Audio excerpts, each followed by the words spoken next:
The year is 2003. Germany is living through one of the most extreme engineering battles in modern motorsport, the golden age of DTM's technological war. Audi, Mercedes, and Opel fought for prestige, money, and power, turning road cars into monsters with prototype-like behavior.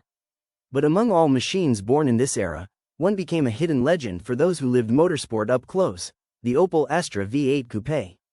A car that only looked like an Astra. Underneath the skin, it hid a tubular chassis, aggressive aerodynamics, and a V8 screaming up to 12,000 RPM. And when it arrived at Nurburgring in 2003, it proved Opel was ready to do anything, not to win a championship, but to survive. In the early 2000s, Opel was in trouble. Sales were dropping, and the brand had almost no sporty image left. Meanwhile, Mercedes and Audi used DTM as a marketing powerhouse, stacking wins and building increasingly brutal machines. Opel knew that if they didn't respond, their entire racing program would collapse. So they made a radical decision: build a car that didn't need to follow road car logic. The Astra V8 Coupé was born out of desperation. It was a fresh platform, a prototype cleverly disguised as a production-based racer. Opel wanted a real chance at fighting back. Nurburgring would be the perfect place to prove they still had what it took to build something fast, violent, and unforgettable. From the outside, it looked like an Astra Coupé. But that was just to satisfy the rulebook. Underneath was a tubular frame chassis designed to handle absurd loads at high speed. Suspension was full racing spec, double wishbones on all four corners. Aerodynamics were aggressive, generating real prototype-level downforce. And at the heart of the beast sat the legendary 4.0 volts 8 developed by Spies Engineering, capable of spinning to a crazy 12,000 RPM. Nothing about this car resembled a dealership Astra. It was a weapon built for one purpose: destroy lap times. And when it landed at Nurburgring in 2003, its metallic scream and sharp aero surfaces made one thing clear: this wasn't just a competitor, it was a challenger. Nurburgring 2003 was the moment Opel needed. The short, technical layout exposed weaknesses and rewarded engineering perfection. From the first sessions, the Astra V8 Coupé impressed everyone. Its stability through high-speed sections and its controllable rear-end behavior made it obvious: Opel had finally created something serious. In qualifying, it became clear the Astra had the pace to fight Mercedes' CLK DTM and Audi's TTR. The car felt alive, aggressive on turn-in, stable mid-corner, and brutally fast on exit. For the first time in years, Opel wasn't defending, they were attacking. At Nurburgring, the Astra proved it wasn't a desperation project. It was a threat. Despite not winning the title, the Astra V8 Coupé left a permanent mark on DTM history. It proved that Opel still knew how to build a real race car.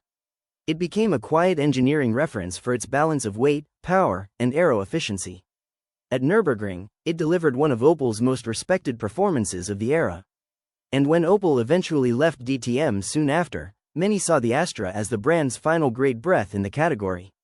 Today, it's mostly forgotten by casual fans, but among engineers, drivers, and motorsport historians, the Astra V8 Coupé is remembered as a colossus. A prototype wearing an Astra badge, a reminder that sometimes the greatest stories aren't about victory, but about refusing to disappear. Developing the Astra V8 Coupé was a war inside Opel.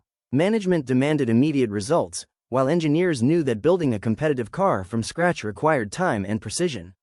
The tubular chassis was designed almost in secret, borrowing structural concepts from Group C prototypes.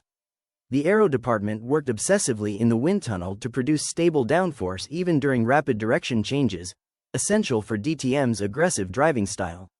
Engineers faced the challenge of fitting a longitudinal V8 into a compact body without compromising weight balance.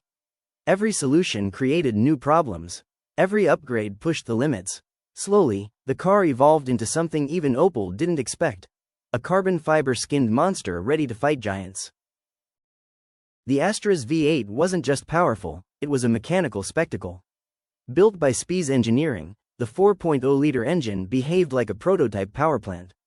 Its throttle response was instant, the power band felt endless, and its metallic scream sounded like industrial machinery slicing the air. Reaching 12,000 RPM required absurd solutions: ultralight rods, forged pistons, aggressive cam profiles, and a finely tuned intake system to keep airflow perfect at full throttle. Output hovered between 470 and 500 horsepower, but raw power wasn't the point. Delivery was linear, savage, relentless. At Nurburgring, every corner exit showcased that engineering. The car felt like it always wanted more speed, more RPM, more fight. Drivers described the Astra V8 Coupé as sharp. It communicated everything: grip, slip, weight transfer, turning each lap into a precise conversation between car and driver. On corner entry, the aggressive aero pulled the front end into the asphalt, giving incredible confidence. Mid-corner, the Astra was neutral and stable, rare for early 2000s DTM cars. On throttle exit, the high-revving V8 exploded with force, launching the car out of turns like a slingshot.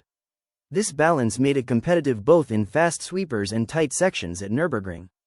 The car demanded precision, but rewarded bravery. In 2003, this made Opel far more dangerous to Audi and Mercedes than anyone expected. The Astra wasn't a car for beginners. It required courage, fast reflexes, and the ability to interpret a machine constantly on the edge. Drivers like Manuel Reuter, Timo Scheider, and Laurent Aiello played a crucial role in shaping the project. They said the Astra was honest, it warned when grip was fading, it reacted predictably, and it allowed them to push deeper into the limit. This built emotional attachment. Drivers fought internally to defend the project, claiming the car had real winning potential. And Nürburgring proved them right. The Astra finally delivered the performance they always believed it had inside. DTM was never just a technical battlefield, it was political. In 2003, while the Astra impressed on track, backstage wars erupted. Audi and Mercedes pushed for rule changes to limit Opel's aero advantages. Opel fought for more freedom to keep developing the car. Accusations flew everywhere. Some teams claimed the Astra was too light. Others argued its high-revving engine gave unfair advantage. The truth? When a new car threatens the established order, the political game begins. Opel suffered from delayed updates, blocked upgrades, and internal pressure. Yet the Astra survived, and its resilience is what ultimately defined its legacy.